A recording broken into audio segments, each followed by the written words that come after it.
दोस्तों Loki season 2 का episode 6 आ चुका है और ये एपिसोड इस सीजन का लास्ट एपिसोड है। इसका मतलब ये है कि सीजन 2 इस एपिसोड के साथ खत्म हो चुका है। आने वाले कुछ टाइम में मतलब 1 से 2 दिन में हम अपने चैनल पे लोकी सीजन 2 की एक्सप्लेनेशन वाली वीडियो को अपलोड कर देंगे। तो दोस्तों अगर आपने अभी तक हमारे यूट्यूब चैनल को सब्सक्राइब नहीं किया तो सब्सक्राइब कर लीजिए और बेल नोटिफिकेशन को प्रेस करना ना भूलें। दोस्तों लोकी सीजन 2 का ये एपिसोड काफी कमाल का है, तो इसका मतलब ये है कि आप सभी के लिए ये वीडियो काफी ज्यादा कमाल की होने वाली है। तो वीडियो में हमारे साथ अंत तक जरूर बने रहिएगा। लास्ट एपिसोड में हमने ये देखा था कि लोकी अपने टाइम स्लिप वाली प्रॉब्लम पे कंट्रोल पा चुका है। इसके बाद हम ये देखते हैं कि लोकी अपनी टाइम स्लिप की पावर का यूज करते हुए उस टाइम में जाता है जब विक्टर टाइमली उस डिवाइस को लगाने के लिए जा रहा होता है। लोकी ये काम सभी को जल्दी करने के लिए कहता है, लेकिन इसके बावजूद हमें रिजल्ट वही देखने को मिलता है। फिर लोकी ओबी से पूछता है कि हम यहाँ पे क्या अलग कर सकते हैं, तो ओबी बताता है कि अगर हम इस काम को जल्दी करते तो शायद हो जाता। लोकी एक बार फिर से टाइम स्लिप की पावर का यूज करते हुए उसी टाइम में जाता है और सब कुछ जल्दी जल्दी करने की कोशिश करता है, लेकिन नतीजा वही निकलता है। फिर लोकी ओबी के पास जाता है और ओबी से ये पूछता है कि ये सभी चीजें मुझे सीखने में कितना वक्त लगेगा। इस पे ओबी कहता है तुम्हें कुछ साल तो लगेंगे ही। इस पर विक्टर टाइमली कहता है नहीं नहीं, कुछ साल नहीं बल्कि कम से कम 100 साल तो लगेंगे ही। और फिर हम ये देखते हैं कि लोकी 100 साल का वक्त लेता है क्योंकि उसके पास टाइम स्लिप की पावर है, तो वो ये बार बार कर सकता है।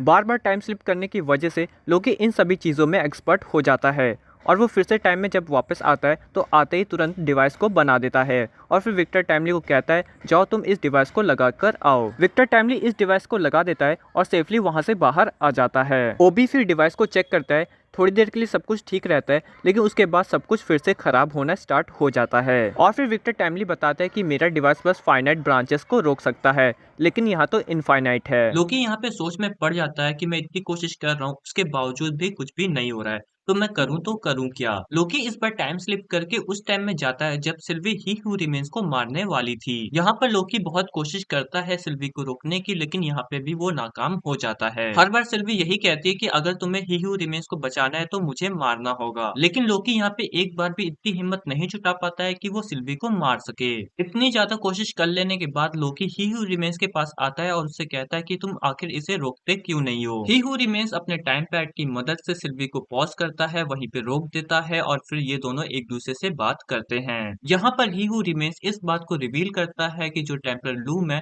वो बस सेकंड टाइमलाइन को ही बचा सकती है, उसके अलावा जितनी भी ब्रांचेस है, जितनी भी टाइमलाइन है, वो सभी अपने आप खत्म हो जाएंगी। और इसी तरह मैंने यहाँ पे शांति बनाए रखी है। तुम सभी ने अपने वक्त में, अपने समय में जो भी टाइम एंजॉय किया, जो भी टाइम देखा, वो सभी मेरी वजह से देख पाए हो। टेम्परल लूम की वजह से ही तुम बहुत बड़ी जंग से बचते आए हो। इस बात पे लोकी कहता है कि मैं उस टेम्परल लूम को ही उड़ा दूंगा।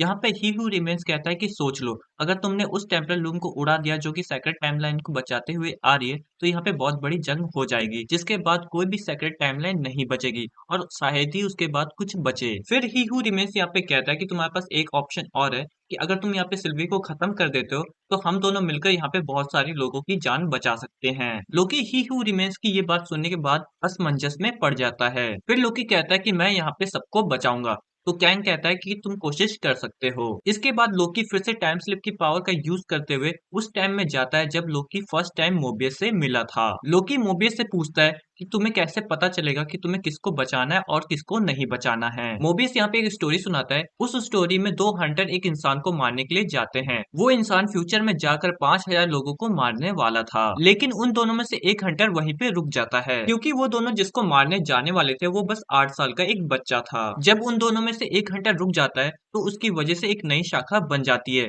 जिसकी वजह से यहाँ पे मल्टीपल टाइमलाइंस बन जाती है और हर एक टाइमलाइन में एक अलग वेरिएंट होता है। ये सब तो अलग होता है, उसके अलावा जो वो बच्चा होता है वो आगे चल के फ्यूचर में जाकर 5000 लोगों को खत्म करता है। ये सभी चीजें इसलिए हुई क्योंकि उन दोनों में से एक हंटर रुक गया और हेजिटेट कर गया इस बात के लिए कि उन्हें सिर्फ एक बच्चे को मारना है, और सिर्फ इसी वजह से वो लड़का आगे जाकर बहुत बड़ा किलर बना। लेकिन वो दोनों में से जो दूसरा हंटर होता है वो उस बच्चे को जाकर खत्म कर देता है। मोबियस यहाँ पे जिस स्टोरी के बारे में लोकी को बता रहा था वो स्टोरी मोबियस और रेंसलेयर की थी। फिर मोबियस कहता है कि कुछ डिसीजन ऐसे होते हैं जो कि हार्ड होते हैं, लेकिन हमें लेने पड़ते हैं, और अगर हम ऐसा नहीं करते हैं तो हमें उस बर्डन के साथ जीना पड़ता है। इसके बाद लोकी टाइम स्लिप का यूज करते हुए उस टाइम में जाता है जब सिल्वी मरने वाली होती है। लोकी सिल्वी से कहता है कि वो टाइम स्लिप वाली प्रॉब्लम पे कंट्रोल पा चुका है और वो अब ही हू रिमेन्स को बचाना चाहता है। फिर सिल्वी कहती है कि अगर तुम्हें ही हू रिमेन्स को बचाना है तो मुझे मारना होगा। तुम ये काम अभी तक नहीं कर पाए हो, इसका मतलब ये है कि तुम मुझे नहीं मार पा रहे हो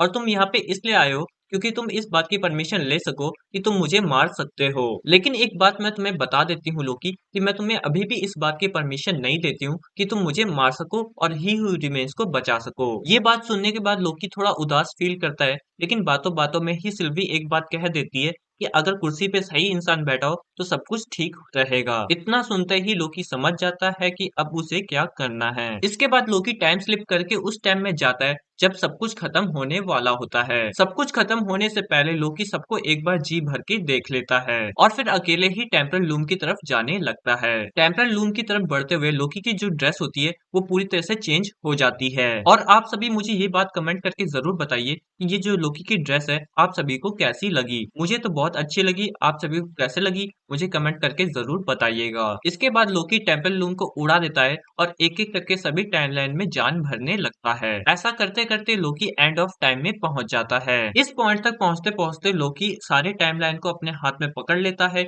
और उन सभी में जान भरने लगता है और उन सभी टाइमलाइन को प्रोटेक्ट करने लगता है। लोकी के ऐसा करने की वजह से वहाँ पे एक ट्री जैसा बन जाता है और इस ट्री का नाम होता है यड्रसिल और ये ट्री एक मल्टीवर्स ट्री है। लोकी जब उस कुर्सी पे बैठता है तो ओडिन की उस भविष्यवाणी को वो सही साबित कर देता है। ओडिन ने अपने दोनों बच्चों से कहा था कि तुम दोनों रूल करने के लिए बने हो और यही सेम बात हमने आपको इस वीडियो के अंदर भी बताई थी। थॉर तो एस्गार्ड का किंग बन चुका है, लेकिन जो लोकी है वो यहाँ पे मल्टीवर्स का किंग बन चुका है। इसके बाद हम ये देखते हैं कि लोकी ने टीवीए को पूरी तरह से बदल दिया है, जहाँ पर अब कैंग का राज नहीं है बल्कि लोकी का राज है और टीवीए के अंदर सभी को ये बात पता है कि पास्ट में क्या हुआ था और अभी सब मिलकर सारी प्रॉब्लम को हैंडल कर रहे थे। लोकी के इस एपिसोड के अंदर हमें Andaman and the wasp Quantumania का थोड़ा रेफरेंस भी देखने को मिलता है, जहाँ पर हमें ये पता चलता है कि कैंग का एक वेरिएंट अर्थ 616 पे आ चुका था, लेकिन अब वो भी निपट चुका है। फिर मोबियस कहता है कि मैं अब अपनी नॉर्मल लाइफ में वापस जाना चाहता हूँ। वहीं दूसरी तरफ जो B15 होती है वो कहती है मैं यहीं पे ठीक हूँ। B15 यहाँ के ऑफिशियल वर्क को संभाल रही होती है और मोबियस अपने वापस नॉर्मल लाइफ में चला जाता है। सिल्वी मोबियस को यहाँ तक छोड़ने के लिए आई होती है, ये दोनों थोड़ी बहुत बातचीत करते हैं। उसके बाद सिल्वी कहाँ निकल जाती है इसके बारे में हमें नहीं बताया जाता है। इसके बाद हमें रवोना रेंसलेर को भी दिखाया जाता है जो कि वॉइड के अंदर फंसी होती है और शायद वहां पे जो अलायत होता है वो रेवोना रेंसलेर को खत्म कर देता है। इसके बाद फाइनली हमें लोकी को दिखाया जाता है जो कि उस कुर्सी पे बैठा होता है और सभी चीजों को प्रोटेक्ट कर रहा होता है, सभी चीजों को कंट्रोल कर रहा होता है और हर एक टाइमलाइन में जान फूकते हुए स्माइल कर रहा होता है और ये एपिसोड यहीं पे एंड हो जाता है। अभी तो हम ये पक्का नहीं कह सकते हैं कि जो लोकी की ये सीरीज है कंप्लीट हो चुकी है। लोकी भले ही यहाँ पे ही हू रिमेन्स की जगह ले चुका है, टाइमलाइन का किंग बन चुका है, लेकिन और भी चीजें यहाँ पे हो सकती हैं। और आप सभी को मैं एक इम्पोर्टेंट बात और बता देना चाहता हूँ, जैसा कि मैंने आप सभी को वीडियो की स्टार्टिंग में बताया कि लोकी के इस सीजन को हम एक ही वीडियो के अंदर कवर करने वाले हैं, तो अगर आप उस वीडियो को देखना चाहते हैं तो हमारे YouTube चैनल को जरूर सब्सक्राइब कर लीजिए। तो दोस्तों आज की वीडियो में बस इतना ही। अगर आप सभी को हमारी ये एक्सप्लेनेशन वाली वीडियो पसंद आई हो तो वीडियो को लाइक कर दीजिएगा और हमारे YouTube चैनल को जरूर सब्सक्राइब कर लीजिएगा। तो दोस्तों आज की वीडियो में बस इतना ही। Thank you for watching this video.